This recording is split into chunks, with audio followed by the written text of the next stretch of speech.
Katanak kakoi kakia jongka sorkar jela ha kasibaar kala maham tenge kitu ki jaka sumar kibam tre ban sumar ikinongpang kiba kentai ban sumar ikinongpang katba kimpat yo e result covid halor kane nakaliang menteri kakoi kakia uba el hek uloang ba katkum keji ujor bakiyo kitegi hospital kisu e bet kumtu ya kinongpang hadu apsau kenta teng hadu sau pupra kenta ru hadu bandayo e report halo covid kumta nakaliang menteri uloang bakila batha iki jaka sumar baro bakire ban sumar bet ya kinongpang katba kidang up e report covid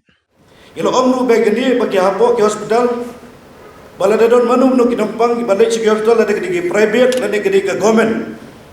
bagemde ban up ado bandabi yang report jogat covid test kini ban sim no wot nak pada ban ai kijing sumar yang itu kinampang kini ke decision ke ba ke sim mane hagane ka meeting the patient had reached to the hospital management the hospital management authority,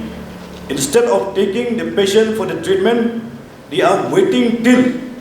the test of the COVID test is being done. We have already told them any point of time, if the patients, any patients coming from any destination, coming to any hospital, whether it is at a private hospital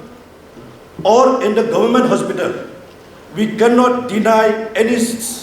treatment. Nobody can deny the treatment. So what happened on these days which we have received a complaint,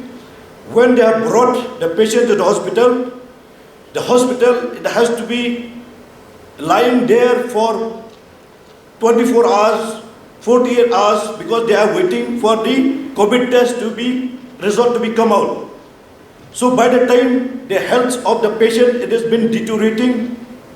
and the conditions of the patients has been completely deteriorating. By the time they to be recover, it takes more time. That's why we have told them at the same time also together simultaneously, since we are waiting for the report, you have to take also for the treatment immediately.